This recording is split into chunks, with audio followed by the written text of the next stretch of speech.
Wal maqalatu rabi'atu sareng ari dawuhan anu nomor kaopatna eta an Utsmana katampi ti Sayyidina Utsman radhiyallahu an.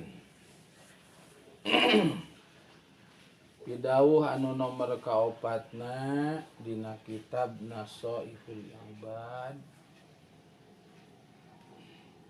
nyaeta pidawuh Sayyidina Utsman radhiyallahu an, sahabat Kangjeng Nabi Sayyidina Utsman bin Affan radhiyallahu an. Saur mantena anahu kana yen sanyana Sayyidina Utsman eta qala misaur Sayyidina Utsman. Kumaha tah pidawuhna Sayyidina Utsman teh?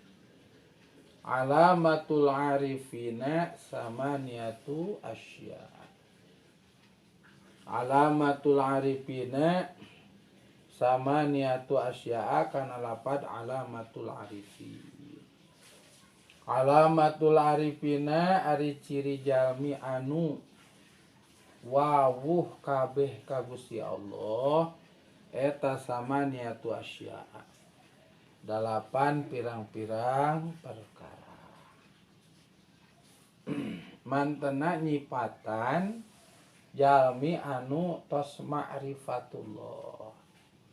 Jalmi anu tos saket ka Allah, anu tos wawuh ka Allah, anu tos uninga kana sanes kanten kakawasaan Gusti Allah.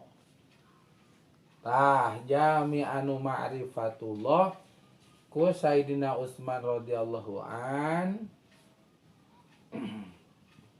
dipaparinan ciri anu mana jumlah cirina teh aya 8. Bila mana ciri nu 8 ieu ngancik dina sifat hiji jalmi mangka eta jalmi teh parantos kengeng gelar ma'rifatullah.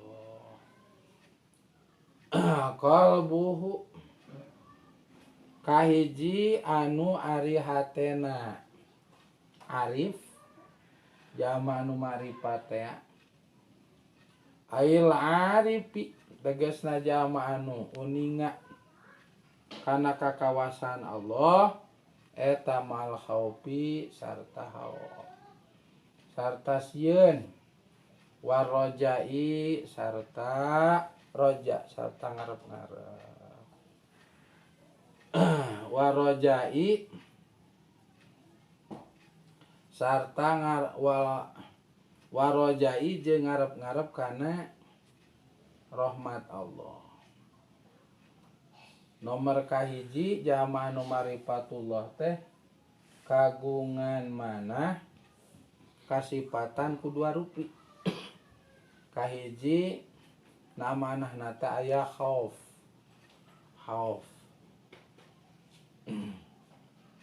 Anu nomor kadua aya roja.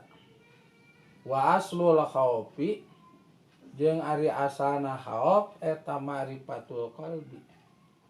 Uningana manah bijalalillahi kana keagungan Allah ta'ala hanalul Gusti Allah. Wa qahrihi sareng papaksana Gusti Allah wa ginahu sinareng sugihna Gusti Allah alias teu peryogina Gusti Allah anjami khalqihi ti sakabeh makhlukna Allah wa syadidi iqabihi sareng banget atanapi dahsyat siksaanana Gusti Allah liman pikeun jalma asohu anu doraka yeuman ka Gusti Allah.